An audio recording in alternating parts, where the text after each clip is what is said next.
5 वैश्याएं, ये और क्या हमारा मन ध्यान में लगता है? अच्छा, और आगे चलते हैं, और आगे चले। अब ये 5 काम, क्रोध, लोभ, मोह, मद, अब मैं मरने पड़ा हूं, धुंधकारी मरने पर पड़ा हुआ है, और धुंधकारी जब मरने पर पड़ा हुआ तो एक ने एक पैर पकड़ लिया, दूसरी ने दूसरा पैर पकड़ लिया, तीसरी ने हाथ पकड़ लिया, चौथी ने हाथ पकड़ लिया, 5वीं ने गला दबा दिया। अब क्या स्थिति हो रही है? मरते समय मृत्यु पर हम शैया पर डले हैं, हाथ पैर हिल नहीं रहे हैं, अंग शिथिल हो गया है, गले में से आवाज नहीं निकल रही, आवाज नहीं निकल रही। अरे बड़े सौभाग्यशाली होते हैं वे लोग जिनकी मृत्यु घर में हो रही है आज के समय में।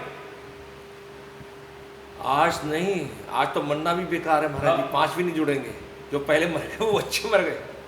आज हम सही कह रहे हैं महाराज जी, आज के तो मरना ही, आज तो हमारी स्थिति धुंधकारी जैसी हो गई है कि आज अगर कोई व्यक्ति मर जाए तो उसको छोड़ने वाले तक तैयार नहीं है। मृत्यु के समय में जरा विचार करिए, ये कैसी मृत्यु आ गई है वर्तमान समय में। तो हमारा जीवन क्या रहा, हमारे जीवन की उपयोगिता क्या है? बड़ा सुंदर एक कोई कवि कहता है, हाथन के दातन को खिलौना बने भांति भांति के, हाथन के दातन को खिलौना बने भांति भांति के, तो सिंह की खाल तो शिव जी के मन भाई है, हाथन के दातन को खिलौना बने भांति भांति के, तो शिव जी की खाल, सिंह की खाल तो शिव जी मन भाई है, और गैंडा की खाल को बांधे वीर सिपाही जन, तो सांबर की खाल का वीर मन भाई है। जरा विचार करिए, हाथन के दातन को खिलौना बने भांति भांति के, तो सिंह की खाल तो शिव जी मन भाई है। बिछा के बैठते, जरा बिछा करके भगवान शंकर बैठते हैं, हाथी दांत के, और हाथी के दांत के खिलौने बनते हैं, और गैंडे की खाल, ये गैंडे की खाल कोई महाराज सिपाही लोग बांधते हैं, सांबर एक ढाल में काम है, सांबर एक ऐसा उसके ऊपर तो वो किसी वीर के मन आती है। जरा विचार करें कि बकरी की खाल थोड़ा पानी भर लाई है, और बकरी की खाल क्या है? वह भी पानी भरने के काम में आती है। कि कहत कबीर कोई एक रे, कहत कवि कोई एक, नेकी बची जात 100, कि मानुष की खाल काऊ काम में न आई है। कि कहत कवि कोई एक, नेकी बची जात 100, कि मानुष की खाल काऊ काम में न आई है। केवल और केवल हमारी और आपकी खाल ऐसी है जो किसी काम में नहीं आई। जरा विचार करिए कि हमारे जीवन की उपयोगिता क्या रह गई, हमारा जीवन का एक लक्ष्य क्या है, हमारे जीवन का लक्ष्य क्या होना? ये काम, क्रोध, लोभ, मोह, काम, क्रोध, लोभ, मोह और मद, ये 5 स्त्रियां कोई और नहीं है, ये धुंधकारी, ये मेरे शरीर में ही है। ये गला वाणी के स्वरूप में वो एक दबा रही है, मदता निकल नहीं पा रहे, प्राण नहीं निकल रहे, तो बोले क्या मुंह में डाल दे। अब उस जमाने में क्या डाला? बोले जलता हुआ लकड़, वो लकड़ी का वो डाल दिया। आज के समय में क्या होता है? पाइप डाल दिया जाता है, जिंदा रखो भाई, किसी भी तरीके चले, ऑक्सीजन मास्क लगा दिया जाता है, देख इधर ओ घूम रहा है, चल रही है, ऑक्सीजन चल रहा है। ऐसा जीवन किस काम का? गंगा जल नहीं डल रहा, वेंटिलेटर। बड़े सौभाग्यशाली, बड़े सौभाग्य से ऐसी हमको आज, अगर हमको हम अपने घर को वालों को, अपने घर के लोगों को देखते हुए अगर हमारे प्राण सहज और स्वाभाविक प्रक्रिया में निकल रहे हैं, तो समझ लीजिए हम धुंधकारी नहीं, हम धुंधकारी नहीं। निर्णय लीजिए, हमारी मृत्यु बताती है कि हमारा जीवन कैसा रहा होगा। हमारी मृत्यु ही पर आप लोगों ने अक्सर करके बड़े बड़े महापुरुषों को आपने देखा हो कि बड़ी बड़ी महापुरुष बीमारियों से ग्रसित रहे। क्यों? एक ने मेरे से शंका की, बोले महाराज जी, स्वामी रामकृष्ण परमहंस जी महाराज जैसा व्यक्तित्व, ओजस्वी, तेजस्वी, और उनको गले का कैंसर हो गया। अंततः गत्वा उनकी मृत्यु कैंसर से हुई। उन्होंने जीवन में क्या कहा, अरे मूर्ख, मैंने उसको कहा, अरे मूर्ख तू क्या उसमें पाप क्यों देख रहा है भाई, तू ये देख कि मृत्यु उनका स्पर्श नहीं कर पाई, काल देवता उनका स्पर्श नहीं कर पाए, तो उन्होंने एक बीमारी के स्वरूप में अपने दूत को भेजा कि इनके जीवन में बीमार कैंसर किसको होता है। आप लोगों ने कभी विचार किया, कैंसर जो सुप्रीम एक्स्ट्रा पावर जिसके अंदर होती है, जो बहुत ही एक्स्ट्रा पावर, जिसके बहुत लंबा चौड़ा या जीवट होगा व्यक्ति, कैंसर उसे। स्वामी रामचंद्रदास जी महाराज गले का कैंसर हो गया, बोल नहीं पाते थे, और अंतिम अवस्था में उन्होंने कह दिया, आप स्वामी रामचंद्रदास जी महाराज बड़े सुंदर व्यक्तित्व रहे हैं हमारे जीवन के, इन्होंने अंतिम समय में कह दिया था कि मेरे गले में मेरे को अस्पताल मत लेके जाना भैया, मेरे को गंगा के किनारे पर बिठा देना और मेरे को गंगा जल डालते रहना, बस मैं गंगा जल ही पीता रहूं, चाहे मैं किसी भी स्थिति में पहुंच जाऊं। ऐसे ऐसे व्यक्तित्व रहे। आज ये धुंधकारी का चरित्र कोई और नहीं, हम लोग मंदिर में जाएं, ध्यान ना करें, धू करें, तो it means it is very clear that you are Dhundhukari. Sorry to say, माफ कीजिएगा साहब, क्षमा कीजिएगा। अगर आप मंदिर में जाकर के ध्यान नहीं कर रहे, तो आप मंदिर में जाकर के आप लड़ रहे, किसी पुजारी ने अगर आपसे, अगर वहां के किसी आचार्य ने या पुजारी ने आपसे कहा ऐसा और तुम लड़ने बैठे, तो इट मींस कि धुंधकारी हैं आप।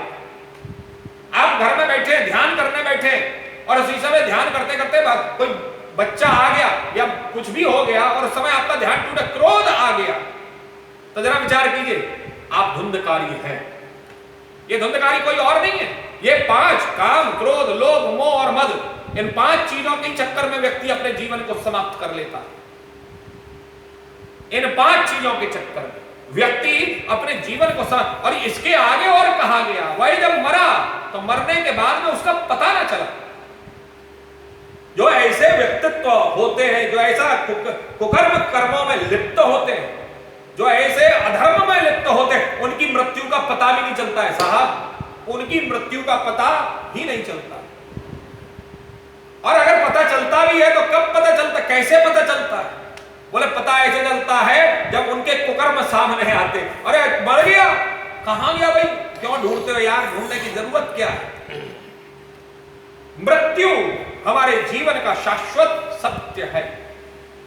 मृत्यु हमको बताती है कि हमारा जीवन जीने की व्यवस्था, जीवन जीने की कला हमारी कैसी रही हो।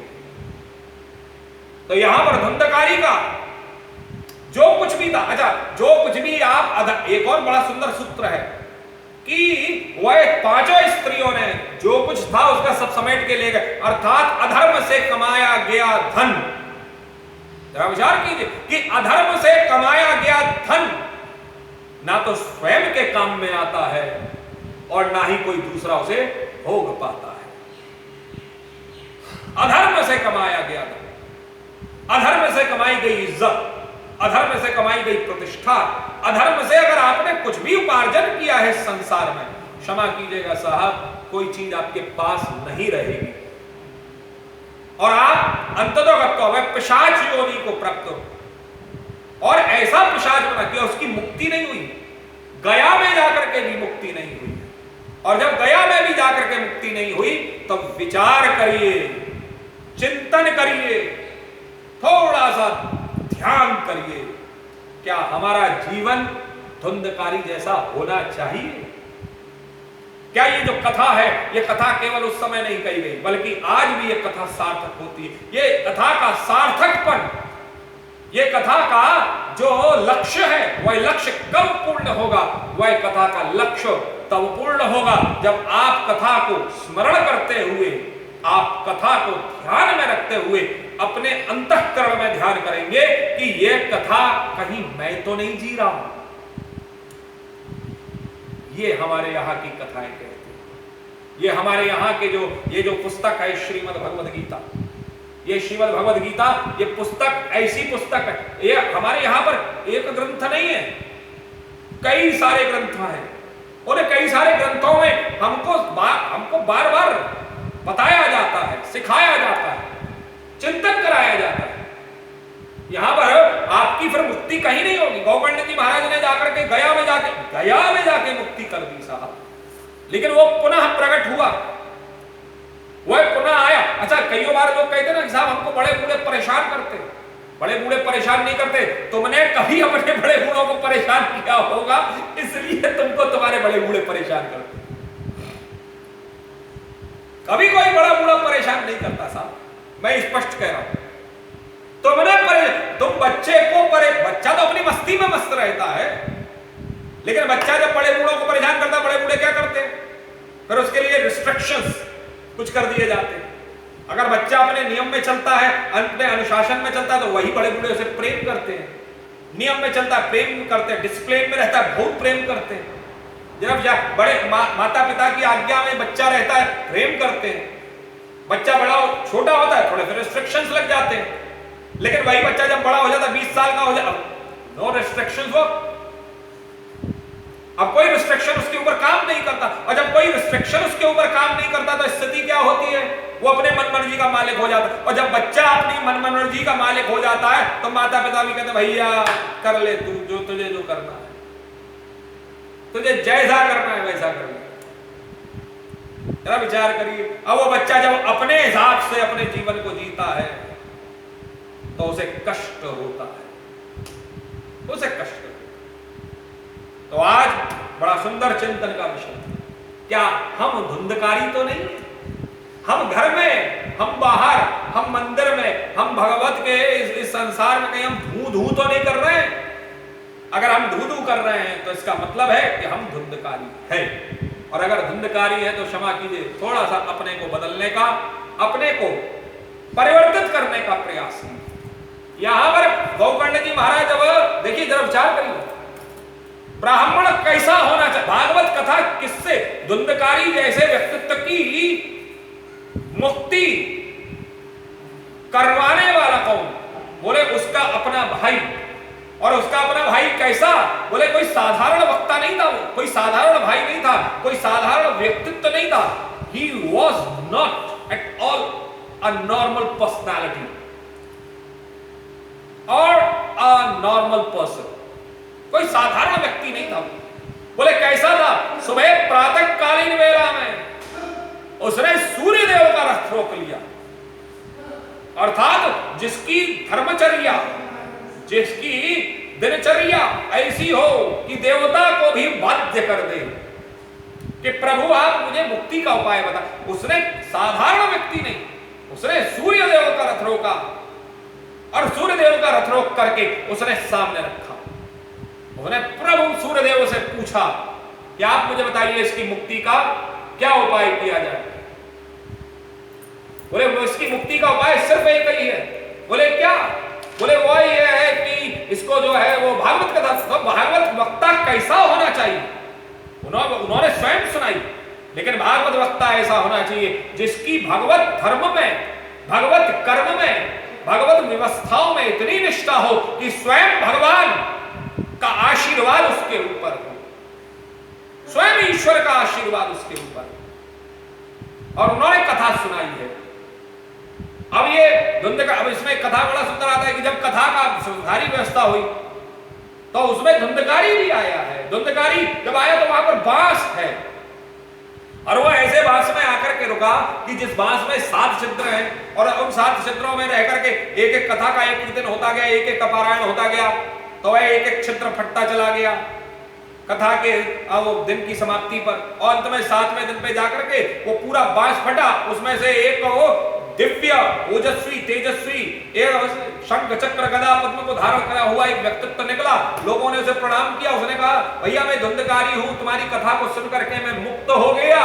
और उसको लेने के लिए विमान आया, और उस समय जरा विचार करिए, उस विमान को आते हुए देख करके गौकर्ण जी महाराज ने पूछा कि प्रभु मैंने ये कथा धुंधकारी के लिए सुनाई, धुंधकारी मुक्त हो गया, लेकिन औरों को इसको लेने के लिए विमान आया, बाकी ये और लोग, इन्होंने भी तो कथा सुनी।